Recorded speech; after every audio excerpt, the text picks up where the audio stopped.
Irmãos amados, acho que todos vocês têm plena ciência de que esta foi a última carta que o apóstolo Paulo escreveu.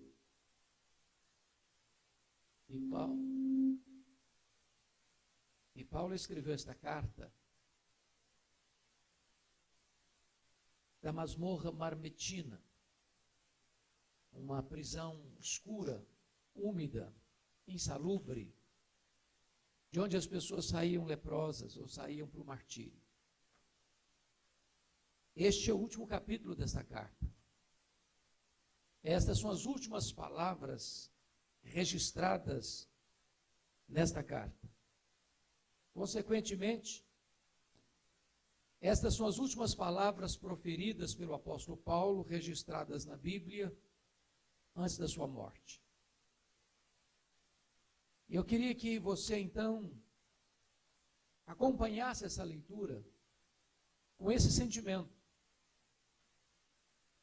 É um homem que está morrendo, se dirigindo a um jovem pastor, Timóteo. Era tímido e era doente, que tinha um grande desafio pela frente. E ele então, dessa masmorra, no corredor da morte, ele escreve para Timóteo assim: Timóteo, quanto a mim, eu estou sendo oferecido por libação, e o tempo da minha partida é chegado. Combati o bom combate, completei a carreira, guardei a fé. Já agora a coroa da justiça me está guardada, a qual o Senhor, reto juiz, me dará naquele dia. E não apenas a mim, mas a todos quantos amam a sua vida. Procura vir ter comigo depressa, porque Demas, tendo amado o presente século, me abandonou e se foi para Tessalônica. Tito, diz ele, foi para a Dalmácia e Crescente, foi para a Galácia. Somente Lucas está comigo. Quanto a Tíquico, eu mandei até Éfeso. Quando vieres, traz a capa que deixei em Trode na casa de Carpo, bem como os livros, especialmente os pergaminhos. Alexandre, o latoeiro, causou-me muitos males. O Senhor lhe dará paga segundo as suas obras. Tu guarda-te também dele, porque resistiu fortemente às nossas palavras. Na minha primeira defesa, ninguém foi a meu favor. Antes todos me abandonaram. E isso não lhe seja posto em conta. Mas o Senhor me assistiu e me revestiu de forças, para que por meu intermédio a pregação fosse plenamente cumprida e todos os gentios a ouvissem, e fui libertado da boca do leão. O Senhor me livrará também de toda obra maligna e me levará salvo para o seu reino celestial. A Ele, glória pelos séculos dos séculos. Amém. Amém.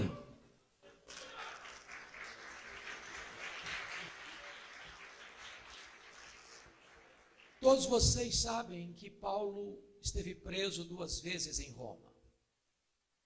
Na primeira prisão, por volta dos anos 61, 62. A segunda prisão, por volta dos anos 66, 67. Na primeira prisão, quem estava por trás da sua prisão eram os seus irmãos, os judeus, conspirando contra ele. Mas quem estava por trás da segunda prisão, maquinando, urdindo contra Paulo, era a pesada máquina do Império Romano.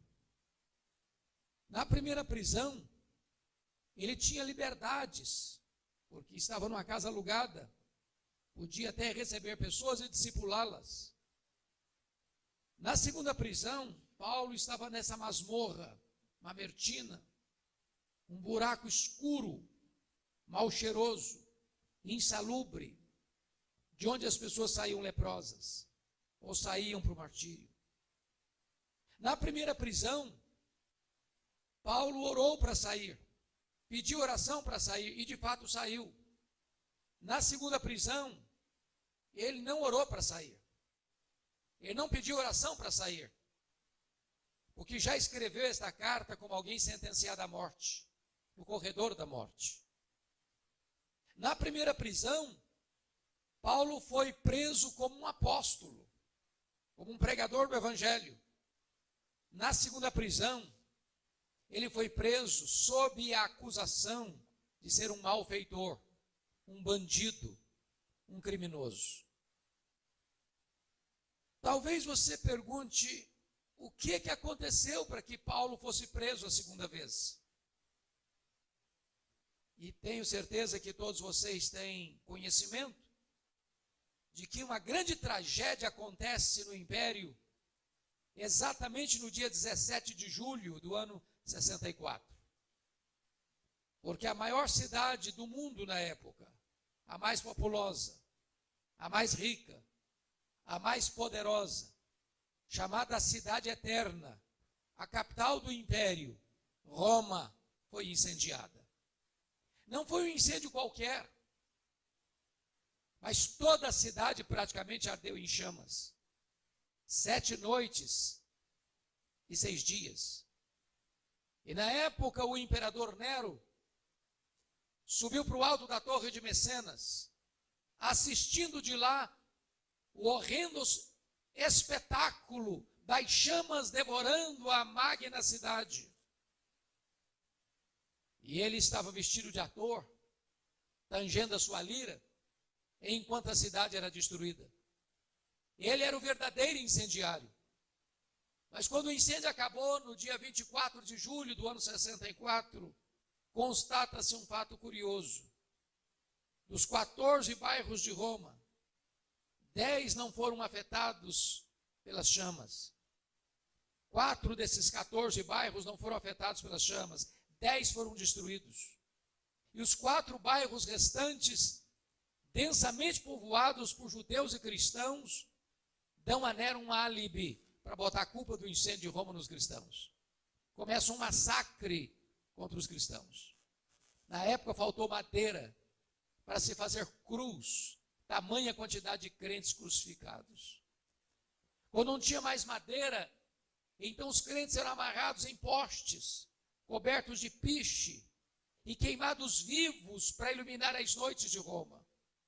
Um verdadeiro massacre, um verdadeiro holocausto. A igreja foi extremamente massacrada. E certamente Paulo, a essas alturas, era o grande líder dos cristãos. Era o maior líder cristão do Ocidente. E ele começa a ser procurado. Ele começa a ser caçado. Até que botam a mão nele. Talvez em Trode, na casa de Carpo. Não deu sequer para pegar seus objetos pessoais, sua capa, seus livros, seus pergaminhos. E agora ele é encerrado nessa masmorra mamertina. E ali ele é sentenciado à morte. E agora, no corredor da morte, é que ele escreve esta carta a Timóteo. Mas antes de entrar na exposição propriamente do texto, é muito importante que você e eu entendamos nesta manhã o que isso produziu na mente, na alma, no coração desse pastor, desse apóstolo, desse plantador de igrejas, deste maior expoente do cristianismo. E eu queria que vocês acompanhassem comigo, à luz do texto, os reflexos desse fato na vida de Paulo. Confira aí, por favor, capítulo 2, verso 9 desta epístola. Ele escreve para Timóteo assim: Timóteo, pelo evangelho, eu estou sofrendo até algemas como malfeitor. Prestem bem atenção aqui. Paulo está algemado como um malfeitor, como um bandido, como um criminoso. Pense nos fake news da época.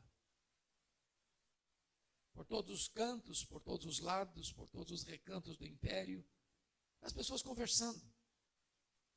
Está sabendo a última?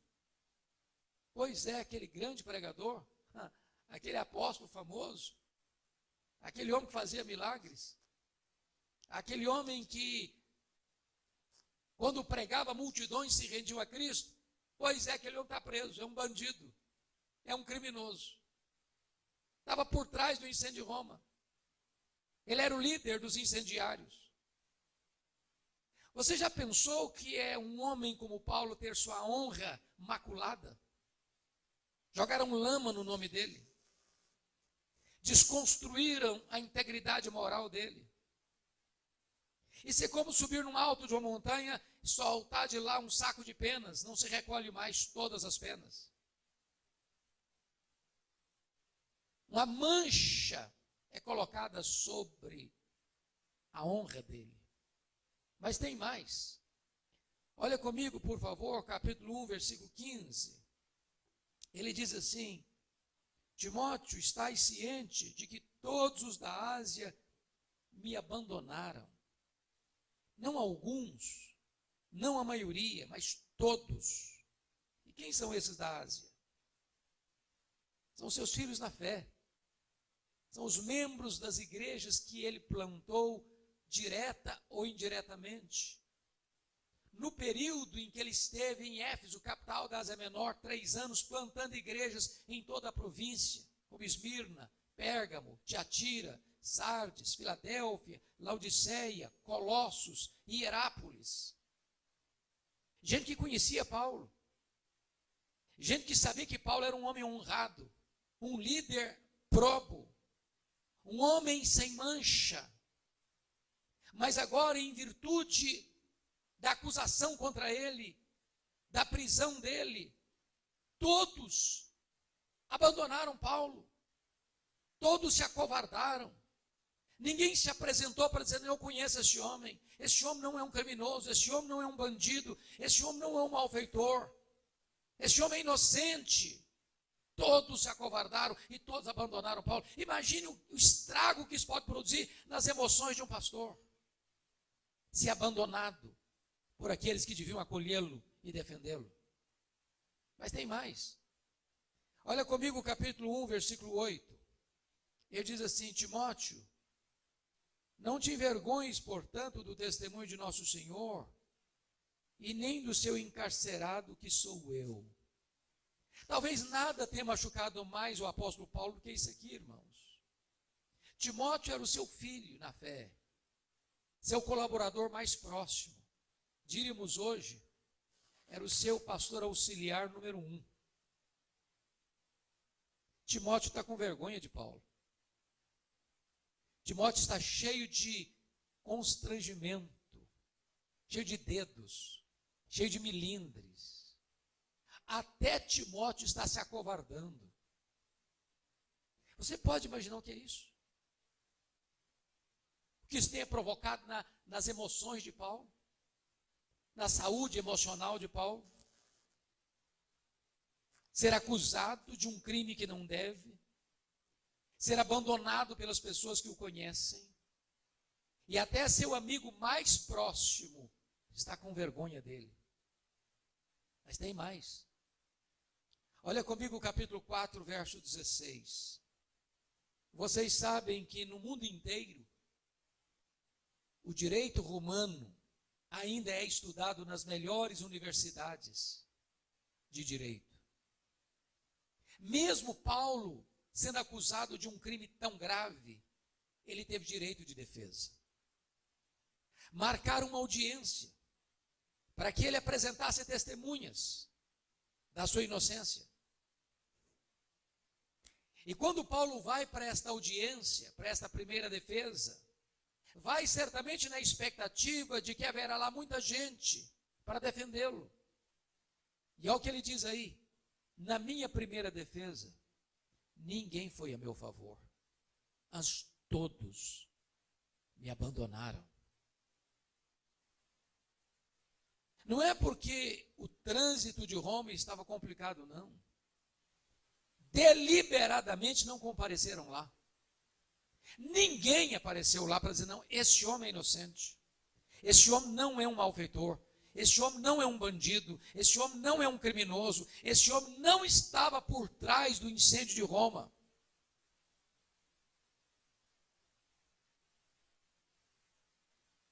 Sabe o que aconteceu? Confira comigo capítulo 4, versículo 6. Ele sai dessa audiência, dessa primeira defesa, sentenciado à pena de morte.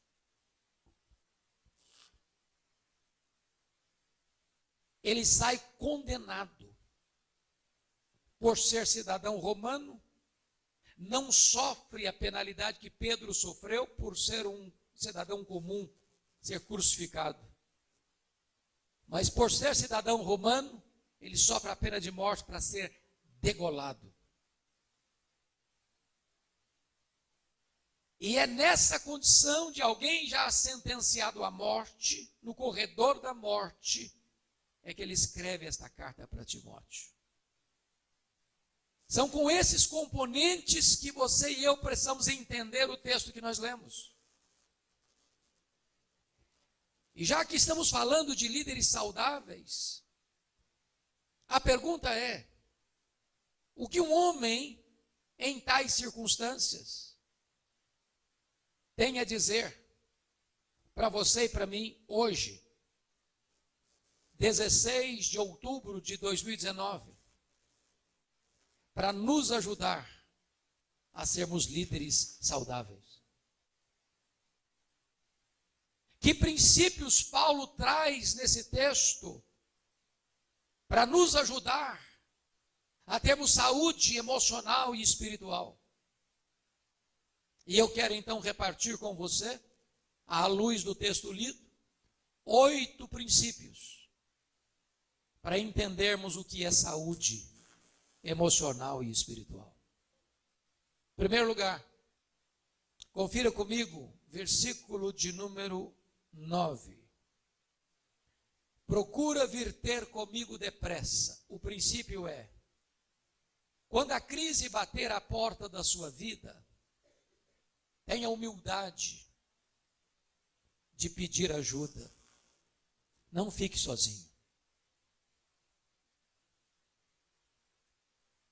Procura vir ter comigo depressa. Irmãos, a crise chega e chega para todos, sobretudo na vida pastoral. Não tem vida pastoral blindada. Nosso ministério não acontece num parque de diversões, nem numa redoma de vidro. Nós enfrentamos muitas lutas,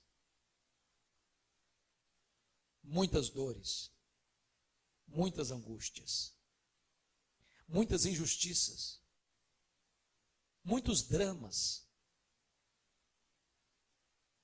E é um fato, irmãos, que já foi dito aqui. Nós cuidamos de muita gente, mas quem cuida dos pastores? Os pastores são homens que lidam com multidões, mas às vezes o pastor vive na solidão.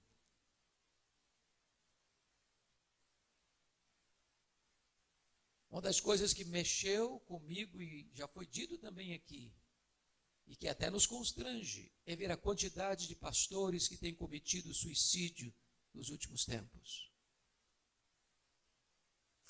Então eu quero encorajar você, meu irmão, minha irmã, não fique sozinho. Tenha coragem de pedir ajuda. Na crise, a solidão é uma péssima companhia. Se gente precisa de Deus, gente precisa de gente. Todos nós precisamos de um amigo, amigo do peito, para quem abrir o coração, para quem repartir suas dores, dividir suas cargas, e ter coragem de dizer: larga tudo que você está fazendo aí, corra para cá, estou precisando de você, estou precisando de ajuda. Vem ficar comigo. Eu preciso ter um ombro. Eu preciso de ter alguém para conversar. Não me deixe sozinho aqui. Venha para cá, venha depressa. Quem está falando isso é Paulo. E ele está falando para alguém que é seu filho, está debaixo da autoridade espiritual dele. Mas ele não se considera autossuficiente. E não obstante ter a graça de Deus assistindo-o, ele reconhece que também precisa de um braço humano do seu lado. Alguém junto dele na hora da sua dor. Então o primeiro princípio é esse. Quando a crise chegar, peça ajuda. Não fique sozinho. Segundo princípio. Confira comigo o versículo 10. Porque Demas, tendo amado o presente século, me abandonou e se foi para Tessalônica. E o princípio é este. Quando as pessoas decepcionarem você, e eu não disse se decepcionarem você, quando? Tome o cuidado de não fazer arquivos de memórias amargas, de não guardar ressentimento. O que eu vou dizer para você não é uma hipótese, nem uma possibilidade, é um fato. As pessoas vão nos decepcionar. E nós vamos decepcionar as pessoas. Isso não é se, é quando.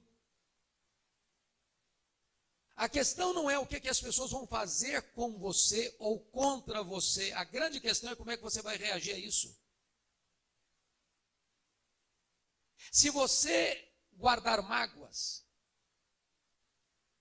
você azeda o seu coração. Você adoece. Você perde a alegria. Você perde a saúde. Você perde o foco. Você perde o ministério.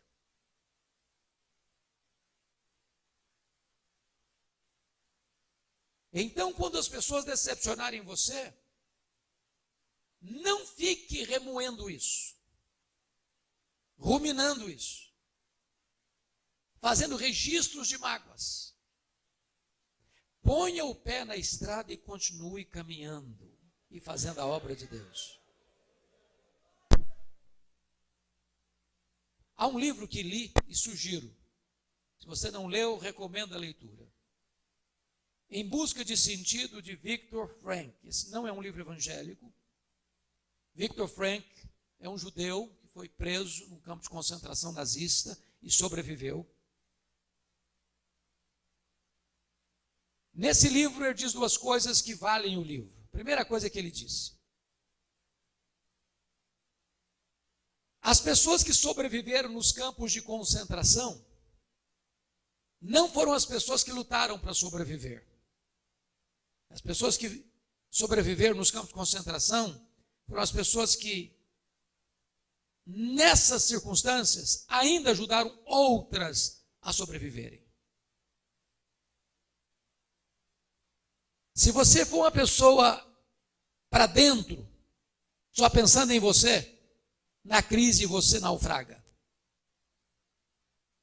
Mas se na tempestade você lutar para que outras pessoas sobrevivam, você encontra um sentido de viver mesmo na tempestade. A segunda coisa é que a única coisa que ninguém pode tomar de você é o direito que você tem de fazer suas próprias escolhas, de ser capitão dos seus próprios sentimentos. As pessoas podem tirar sua liberdade, podem tirar seus bens, podem tirar sua família, podem tirar sua vida, mas elas não podem tirar de você o direito que você tem de ser o dono das suas decisões. Ela fala mal de você, você fala bem dela. Ela zomba de você, você elogia ela. Ela amaldiçoa você, você abençoa ela. Ela persegue você, você ora por ela.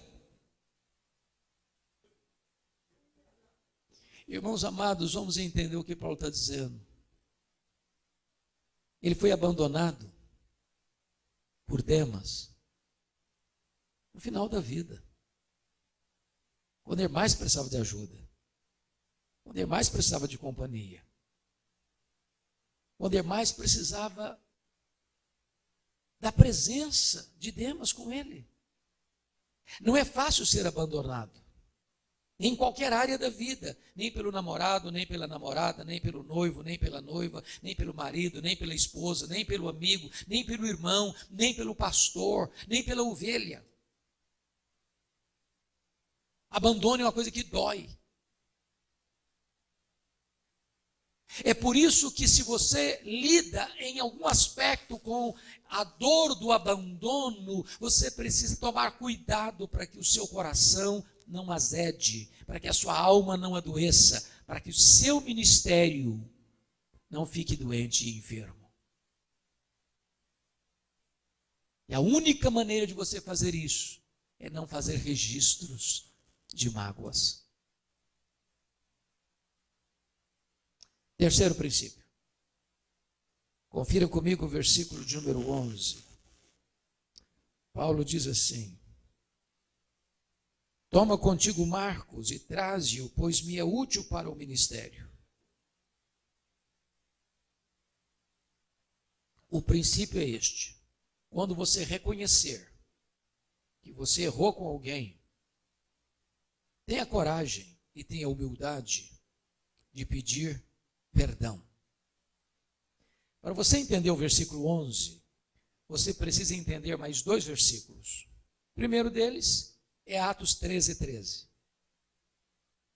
Está escrito lá em Atos 13:13, que esse jovem Marcos aqui, ou chamado também de João Marcos, primo de Barnabé, que foi auxiliar dos dois missionários na primeira viagem missionária, abandonou-os em Perge da Panfilha e retornou para a casa da sua mãe em Jerusalém.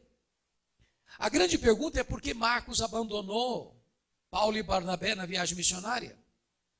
A Bíblia não tem uma resposta clara sobre isso, mas nós poderíamos fazer três inferências, pelo menos lógicas. A primeira delas: esse João Marcos era muito moço ainda quando acompanha os dois missionários, talvez pensando que missões fosse turismo. Quando ele percebeu que não era, ele se decepcionou. Segunda possibilidade: quando ele sai de Antioquia da Síria com os dois missionários, quem era o líder da caravana? Era o Barnabé. Não diz a Bíblia que o Espírito Santo disse assim: separai-me agora a Saulo e a Barnabé, mas separai-me agora a Barnabé e a Saulo. O líder da caravana era o Barnabé, primo dele. Só que em Pafos, a liderança muda. E Saulo deixa de ser chamado de Saulo para ser chamado de Paulo. E a partir dali, Paulo é o líder. Ele deve ter pensado: bom, sob a liderança do meu primo, eu tinha coragem de ir. Na liderança do outro, eu não vou, não. Pode ser. Terceira possibilidade, eu creio nessa. Está escrito em Gálatas 4, 14 a 18, que Paulo pregou o evangelho pela primeira vez na Galácia, diga-se Galácia do Sul, Antioquia da Pisídia, Icônio, Derbe, Listra, pela primeira vez, por causa de uma enfermidade física. Pergunta-se: que enfermidade física era essa? Que o próprio Paulo chama em 2 Coríntios 12, 7, de um espinho na carne, mensageiro de Satanás, para lhes bofetear, a fim de que ele não se ensoberbecesse. Notinha de rodapé agora. O espinho na carne de Paulo veio de Deus ou veio de Satanás? E a resposta óbvia é: veio de Deus, claro. Por que sabemos disso? Por causa do propósito, para que ele não se ensoberbecesse. Você tem alguma dúvida que o diabo trabalha 24 horas por dia para fazer de você um pavão? Um balão? Cheio de soberba? Bom, se o espinho na carne veio de Deus, como Satanás esbofeteia Paulo com esse espinho? Porque esse é o papel de Satanás. Quando a providência de Deus é carrancuda na nossa vida, e às vezes é, Satanás chega dizendo, está vendo aí? Ó? Você não é pastor? Você não é líder da igreja? Você não é crente? Olha aí, você está passando uma magrela.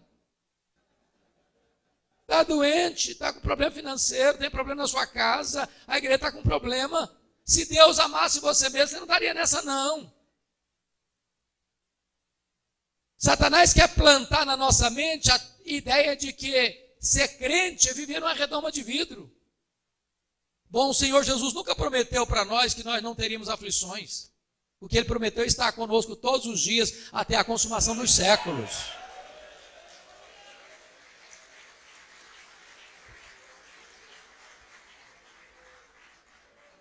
Diz os historiadores que essa região perto da Panfilha, onde João Marcos deixou os 2 missionários, é uma região alagadiça, pantanosa, com forte incidência de malária. Muito provavelmente Paulo pegou a malária aqui. Porque não consta a Bíblia que ele tenha saído doente de Antioquia da Síria, mas consta a Bíblia que ele chegou doente na Galácia. Portanto, a enfermidade dele foi contraída no meio do caminho. E isso dava uma dor de cabeça alucinante, afetando inclusive a visão. E parece-nos que Paulo chega na Galácia com um problema de visão, porque está escrito lá em Gálatas 4 que os crentes queriam arrancar os próprios olhos, se possível, para dá-los a Paulo. Então, esse João Marcos deve ter pensado assim, eu estou muito novo para ficar doente, vou voltar para a casa da minha mãe. Segundo texto que eu preciso entender para compreender o versículo 11 aqui. É Atos capítulo 15, versos 36 a 41. Vocês se lembram que depois do concílio da igreja de Jerusalém, resolvendo o problema lá com os judaizantes, Paulo chega para Barnabé e diz assim, Barnabé, vamos voltar para visitar as igrejas que nós plantamos, para fortalecer aqueles irmãos que nós ganhamos para Cristo? Barnabé disse assim, vamos sim, Paulo. Só um detalhe. O meu primo, João Marcos, quer voltar com a gente. Paulo respondeu assim, eu não acho justo levarmos aquele que nos abandonou desde perto da Panfilha. Bom, é claro que Lucas, ao relatar isso, coloca em palavras polidas, mas certamente não foi isso que aconteceu. E eu vou tentar parafrasear. Então, acho que foi mais ou menos o seguinte. Paulo chega todo feliz da vida para Barnabé e diz, Barnabé, você viu, Barnabé, que bênção que foi o concílio de Jerusalém? Que decisão sábia, que decisão abençoada, que clareza de decisão tomada, decisão escrita, decisão comunicada às igrejas gentílicas. Agora não precisa mais essa ideia aí dos judaizantes, tem que circuncidar para ser salvo. Não, a salvação é só pela fé em Cristo. Agora então, Barnabé, nós já podemos voltar para a viagem missionária. Vamos? Vamos sim, Paulo, estou também animadíssimo. Mas só um detalhe, Paulo. O que foi, Barnabé? Lembra do meu primo? Claro, né, Barnabé, que eu lembro do seu primo. Pois é, Paulo. Você sabia que ele quer ir com a gente? Paulo fechou a cara. Você está de brincadeira, né, Barnabé? Não, Paulo, ele quer ir com a gente. Ah, Barnabé, comigo ele não vai, não. De jeito nenhum. Não, Paulo, mas ele amadureceu, ele pensou direito, agora ele está diferente. Comigo ele não vai, não, Barnabé. Não, Paulo, mas vão dar uma chance para o menino, ele vai ser uma bênção para nós. Comigo ele não vai não, Barnabé. Ô Paulo, você está sendo intolerante, vão dar uma chance para o rapaz. Comigo ele não vai, Barnabé. Diz o texto que houve tal desavença entre Paulo e Barnabé, por causa desse rapaz, que os dois não caminharam juntos mais. Agora pense comigo se não tivesse um Barnabé na vida do Marcos. Já se sentiu descartável alguma vez?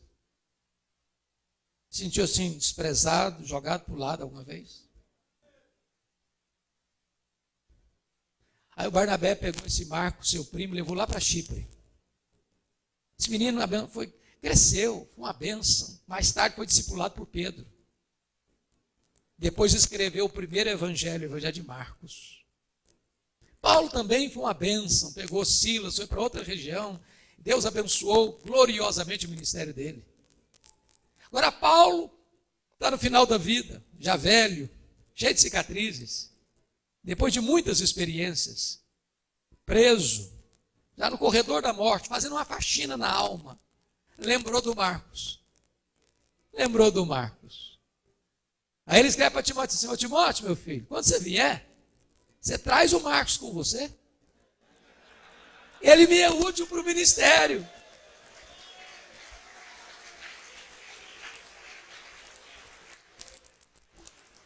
Sabe o que Paulo está nos ensinando aqui, irmãos?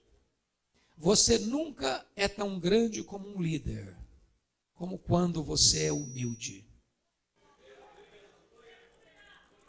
Paulo está nos ensinando aqui que você nunca perde a sua autoridade espiritual ao reconhecer seus erros e ter coragem de pedir perdão. Paulo está nos ensinando aqui que nós deveríamos construir pontes de reconciliação onde um dia nós cavamos abismos de separação. Paulo está nos ensinando aqui que nós não podemos avançar no nosso ministério deixando pessoas feridas para trás. Paulo está nos ensinando aqui que nós não estaremos preparados para morrer enquanto tivermos pendências de relacionamento em nossa vida. É hora de fazer uma faxina. É hora de rebuscar o passado, para saber se lá atrás a gente não machucou alguém, duro demais com alguém, intolerante demais com alguém. É hora de voltar e dizer: vem para cá. Um dia eu desprezei você, mas eu sei que você é útil. Isso é importante. Um dia eu mandei você embora, agora eu quero você pertinho de mim. Eu não posso viver nesse ritmo na minha cabeça do seu tempo.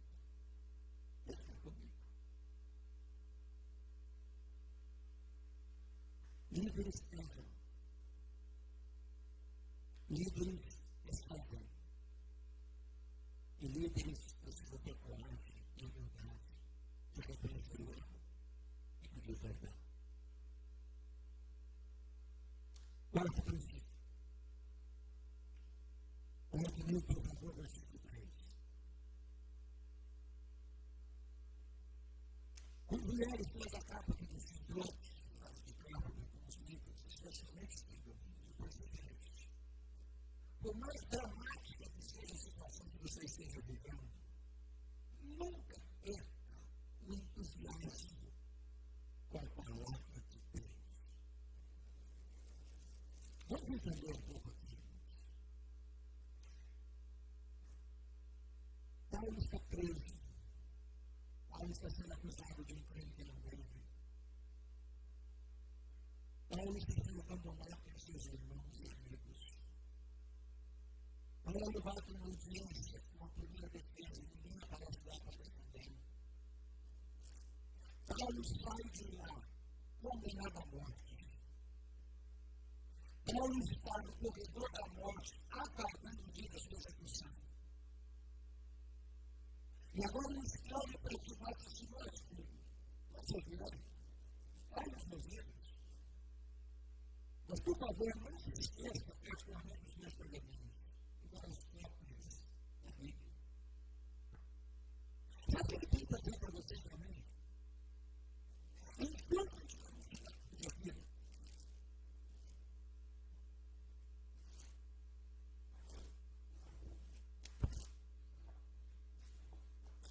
enquanto tiver ar nos seus pulmões, enquanto eu estiver vivo, eu quero ficar mais na frente. Eu quero viver mais dessa forma. Eu quero conhecer mais a Cristo. Eu quero me aprofundar ainda mais nas Escrituras. Eu não estou morrendo para estudar mais. Tem gente que vive a vida inteira para estudar mais.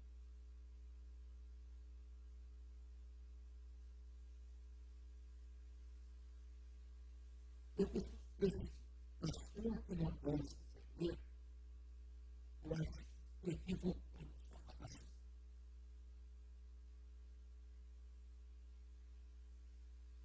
É preciso estudar. Se nós, pastores, nos alimentamos de leite magro, nós não vamos ter nada para dar para as ovelhas.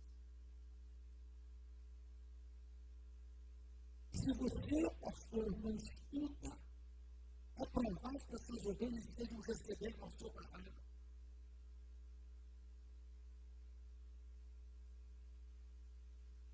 As suas ovelhas e as minhas ovelhas podem ser analfabetas, mas todas elas não são. Qualquer ovelha sabe quando o pastor se preparou para pregar e quando ele não se preparou para pregar.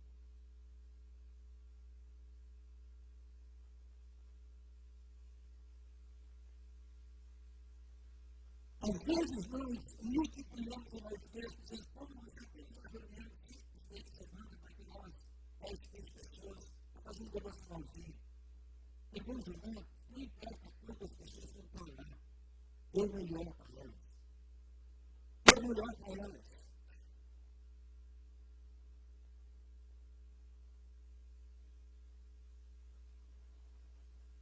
A Bíblia chega a dizer que tipos de retratados honorários apenas de cada tipo de trabalho.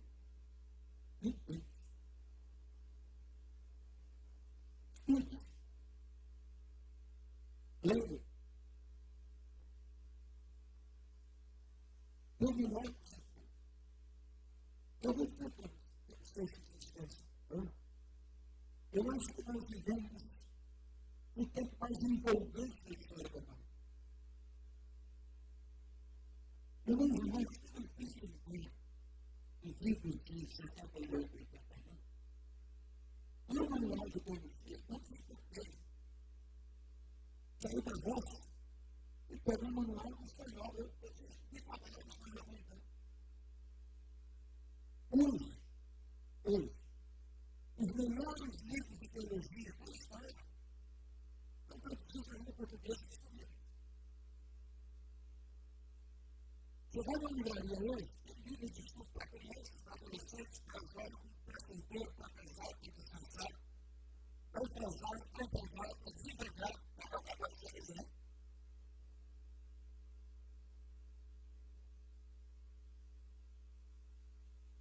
Mas às vezes você fica na igreja, mas irmãos, eu já fui a Bíblia no ano inteiro, você está com as mãos gêmeas, passando na igreja.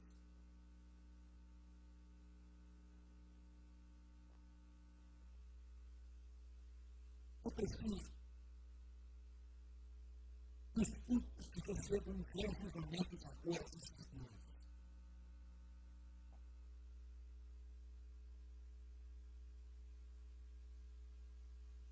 Muito preciso. Confira comigo o versículo 14. Alexandre, o Atueiro, causou-me muitos males. O Senhor lhe dará a segunda expressão. Preste atenção. E o princípio é este. Quando alguém deliberadamente fizer o mal contra você, não dê troco. Entregue essa causa a Deus. Dizem os historiadores que foi este homem, Alexandre Atueiro, que derrotou a Constituição. Culminando na sua segunda prisão no seu consequente motivo.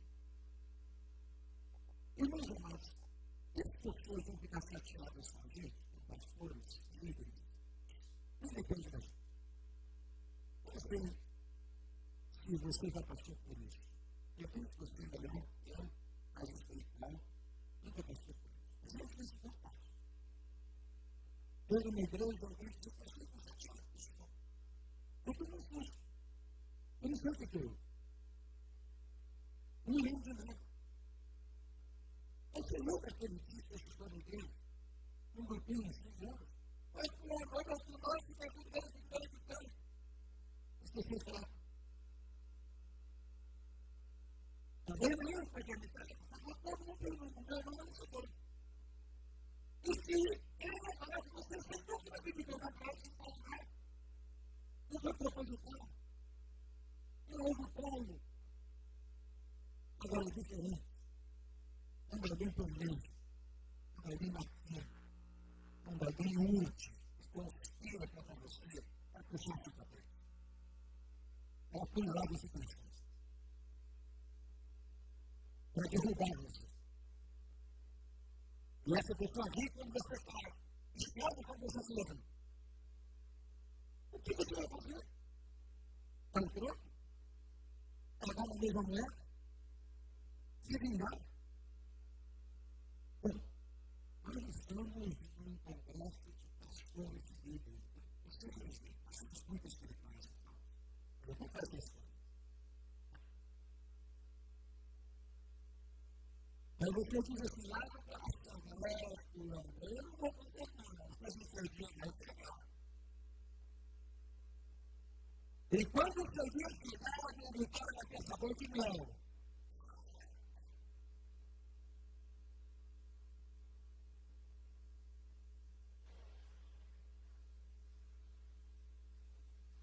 Aí o dia chega. E aí você lá no coração vai te falar. Esse não é nosso papel, irmãos. Esse não é nosso papel. Nosso papel é perdoar. E lembra que essas coisas até Deus. A Bíblia diz que você precisa pegar o mal com o bem. Porque Jesus, porque o apóstolo Paulo insistiu na palavra de Deus. A mim me pertence a Deus. Eu é Deus que perdoei. Porque se você for para o corpo, você não vai ser feito. Não vai ser feito. Só Deus vai fazer isso. Não vai ser feito. Nosso papel é perdoar. E cortar mais Cristo. Sexto princípio. Confira comigo, por favor, versículos 16 e 17. Na primeira defesa, por favor, mas o Senhor me assistiu no revestido de justiça. Porque por bem tornando a pregação fosse plena e descumprida, todos os gentios ouvissem que fui libertado da boca do princípio é esse. Ainda que você chegue a uma situação tão difícil, em que você se sinta sozinho e abandonado, saiba que Deus nunca vai desamparar você. Eu não jamais disse isso funciona. E pense bem atenção. Quando Paulo vai para a sua audiência, nessa primeira defesa, é sua expectativa humana. Qual a expectativa dele? Essas pessoas que eu conhecia, esquecem lá para defender. Quando ele chega, não encontra ninguém. O homem dele vai lá para baixo. Então ele diz, mas o Senhor me assistiu nos naqueles povos sérios que fosse casado. Quando você está naquilo que se chama fundo do poço, nessa hora Deus vem e segura você. Quando todos deixam você na mão, Deus se apresenta e diz, filho, agora eu vou caminhar com você. Segura firme na sua mão, quando você puder você, e até você vai ter. Se você não aguentar mais caminhar, eu seguro você nos meus braços. Ô irmãos, que bênção é saber que Deus não se apaga disso. Amigos podem desamparar, até pai e mãe podem desamparar, filhos podem desamparar, pastores e líderes podem desamparar, ovelhas podem desamparar. Deus nunca vai nos desamparar. Ele é o nosso recurso, Ele é a nossa fortaleza. Ele é o nosso sustento. Décimo princípio. Temos a vida saudável. Confira comigo, por favor, o versículo 20. Ele diz assim, aposto que a vida antes do inverno. Eu tinha dito no versículo 9 assim, procura viver comigo depois. Eu já tinha encerrado a sua epístola colocando um amém no verso 18. Ele fez reforço pós-escrito. E se lembra de uma coisa, que nós, quando eu digo para você veio de graça, eu vou esclarecer. Significa, venha antes do engano. Por que eu disse isso? Para entender, é necessário compreender Atos 27, a partir do verso 9, quando Paulo foi sendo levado na primeira prisão, estava se aproximando dos 3 meses de inverno, e Paulo disse ao comandante, não é seguro. Não é seguro. Não foi essa viagem. O comandante foi explicar para Paulo, sai para você mesmo, e enfrentar o terrível naufrágio. Nos 3 meses de inverno não se navegava com segurança. O que Paulo fez aproximar todas as palavras é isso aqui. Se você esperar que nossos 3 meses de inverno passar para você vir, não adianta vir, não. Quando você chega aqui, eu fui executado. Mas se você quer vir, venha para o inverno. Ou do contrário, nem adianta vir. Então o princípio é este. Há coisas na vida que ou você faz hoje, ou você nunca mais vai ter chance de fazer. Procura ter comigo antes do inverno. Que princípio importante?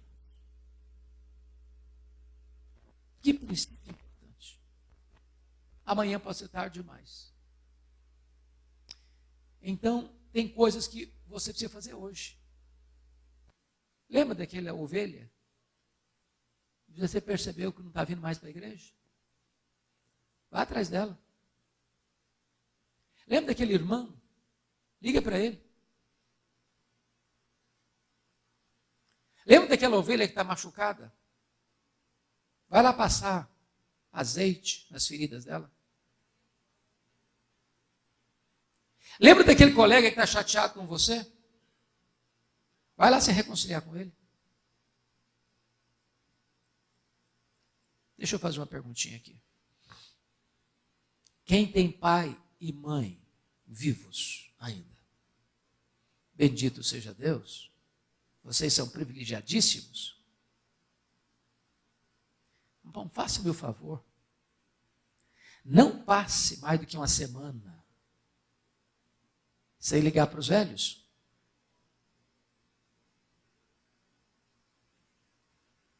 E visitá-los. Dá uma ligada lá, saber se seu pai e sua mãe não estão precisando de uma ajuda. Faça hoje, para você não chorar dor do remorso amanhã. Aquela pessoa que está precisando de uma oferta, bota a mão no bolso, dê uma oferta para ela. Faça hoje, para você não chorar de remorso amanhã. Eu não sei quanto a vocês, irmãos, mas uma coisa me machuca muito na cultura brasileira. São os nossos funerais. E por 2 razões. A primeira delas é que eu nunca vi ninguém receber tanto elogio como o defunto.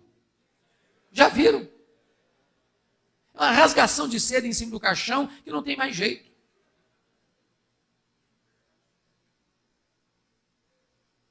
A pergunta é, aquela pessoa que está recebendo tanto elogio depois de morto, será que escutou algum desses elogios em vida? Mas tem gente que é muito espiritual e diz, não, esse negócio de elogiar é um perigo, porque a pessoa fica vaidosa. O que a Bíblia proíbe é hipocrisia. Mas a palavra boa, na hora certa, é um bálsamo. Então, se você tem que elogiar alguém, elogie agora. Se você tem que homenagear e elogiar alguém, faça isso hoje. Às vezes eu visito por aí determinados lugares onde um prédio, uma sala bíblica de escola dominical, bota uma plaquinha de bronze lá em homenagem ao fulano de tal. Eu chego e pergunto, mas quem é o fulano de tal? Eu falo, um irmão muito importante, morreu há 20 anos. Eu falo, mas que adianta homenagear um cara que morreu há 20 anos? Ele não fica emocionado com isso, não. Quer homenagear alguém, homenageia em vida.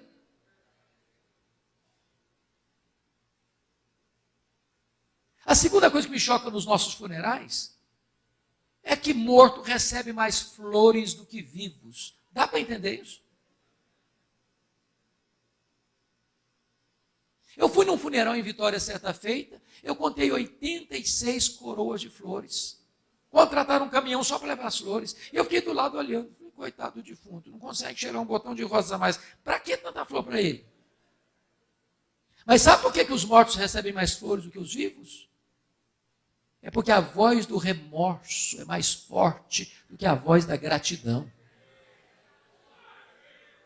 Você tem que mandar flor para alguém, manda em vida. Eu sei que eu estou aqui diante de pastores e líderes, homens 5 estrelas, maridos maravilhosos, que sempre levam flores para a esposa, não tenho dúvida disso. Casamento, aniversário da sogra, não falta flores.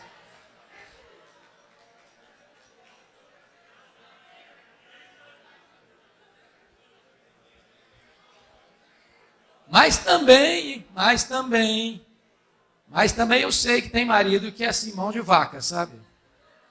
Nunca leva um buquê de flor para a esposa. Aí, no dia que a abençoada morre, esse cidadão vai numa floricultura e encomenda uma coroa grande e nem pede desconto. A coitadinha que nunca recebeu um buquê em vida, recebe uma coroa na morte. Se você tem que mandar flores para alguém, manda em vida. Se você tem que fazer alguma coisa, faça logo, porque amanhã pode ser tarde demais. Hoje é o dia. Antes do inverno. 8º e último lugar. 8º e último princípio. Olha comigo o versículo 18, a parte B. Paulo encerra assim: a ele glória pelos séculos dos séculos. Amém. E o princípio é: a melhor maneira de você fechar as cortinas da vida e do ministério é dando a Jesus toda a glória devida ao seu nome. Pense comigo que o dia da execução de Paulo chegou. A Bíblia não menciona como é que foi o sentimento dele. Como é que foi a reação dele. Como é que aconteceu esse fato. Mas eu fico imaginando que quando Paulo é tirado dessa masmorra, Mamertina, para ir para o local da execução, ele deve ter pensado no que escreveu para Timóteo. Eu acho que ele deve ter pensado assim: valeu a pena. Valeu a pena. Porque eu combati o bom combate. Irmãos amados, eu não sei quanto a vocês, mas quando a gente está ficando com os cabelos brancos e as rugas começam a esculpir a nossa face, tem determinadas brigas que você não quer brigar mais. Tem determinados combates que você não quer combater mais. Tem combate que é ruim. Não vale a pena. Só vale a pena combater o bom combate. Ele deve ter pensado: valeu a pena. Porque eu completei a carreira. Vocês se lembram, quando ele estava se despedindo dos presbíteros de Éfeso, em Mileto, o que ele disse? Em Atos 20, 24. Ele disse assim: em nada eu considero a vida preciosa para mim mesmo, conquanto que eu complete a minha carreira. Aquilo era um projeto de vida. Agora é um testemunho de vida. Eu completei a carreira. Eu não larguei nada para trás. Valeu a pena, ele deve estar pensando. Sabe por quê? Porque eu guardei a fé. Irmãos, vocês e eu somos testemunhos de tantos líderes nesse país e no mundo, pastores neste país e no mundo, cujo sucesso, cuja riqueza começou a seduzir seu coração e vender o seu ministério e vender a sua consciência.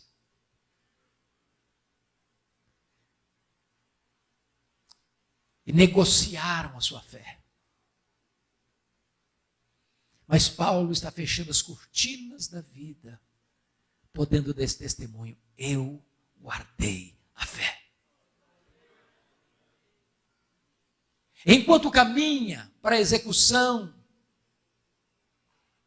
ele deve ter lembrado do que escreveu para Timóteo, dizendo o seguinte: Timóteo, Roma vai me matar.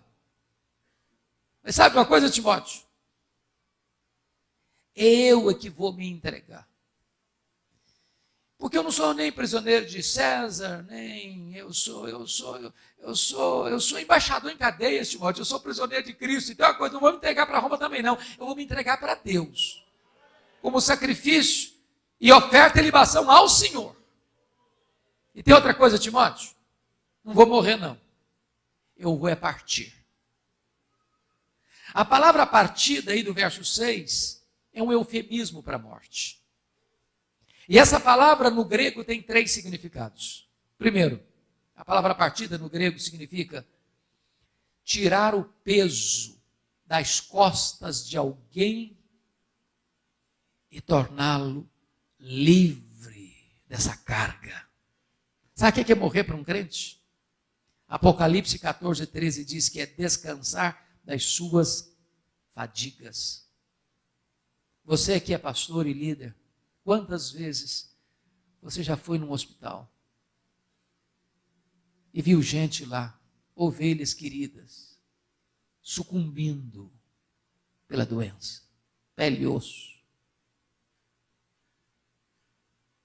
Das sessões de radioterapia, de quimioterapia, balão de oxigênio, estado de coma. Sabe o que é isso? A morte é tirar esse peso, essa carga pesada de dor, de falta de ar, de angústia. Você está livre. Você descansou da sua fadiga. Esse peso foi tirado de cima de você. Segundo, a palavra partida no grego significa desatar um bote para atravessar para o outro lado do rio. Sabe o que é morrer para um crente? É fazer a última viagem rumo à pátria celestial. Terceiro, a palavra partida no grego significa afrouxar as estacas de uma barraca, levantar acampamento e ir para sua casa permanente. Sabe o que é morrer para um crente? É mudar de endereço, é ir para a casa do Pai. Paulo não está com medo de morrer, porque sabe em quem tem crido e sabe para onde está indo. Enquanto Paulo caminha para a sua execução, ele deve ter lembrado o que escreveu para Timóteo. Timóteo, Nero me considerou culpado. Na minha primeira defesa, eu fui sentenciado à pena de morte. Mas sabe, Timóteo, isso não me importa não. Porque o reto juiz, diante de quem eu vou comparecer, e todos vão ter que comparecer, já me justificou. Portanto, Timóteo, eu não estou indo para receber uma pena de morte, eu estou indo para receber a coroa da justiça.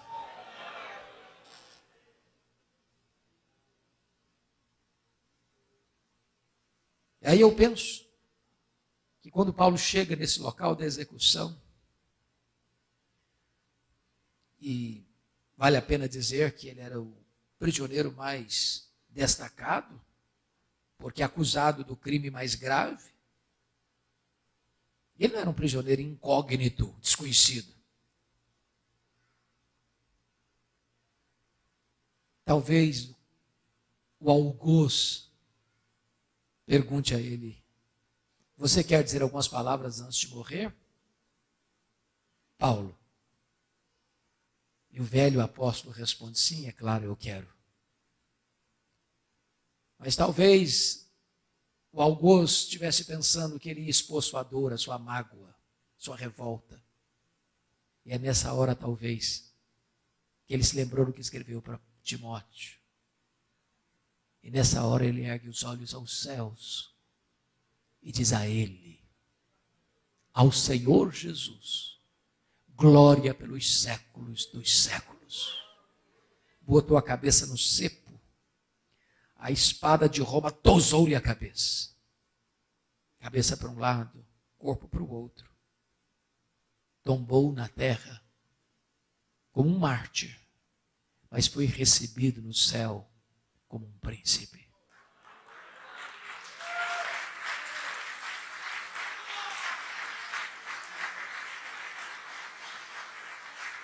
É este homem que diz para você e para mim hoje: sede meus imitadores, como eu sou de Cristo. Que Deus nos ajude a sermos líderes saudáveis. Amém.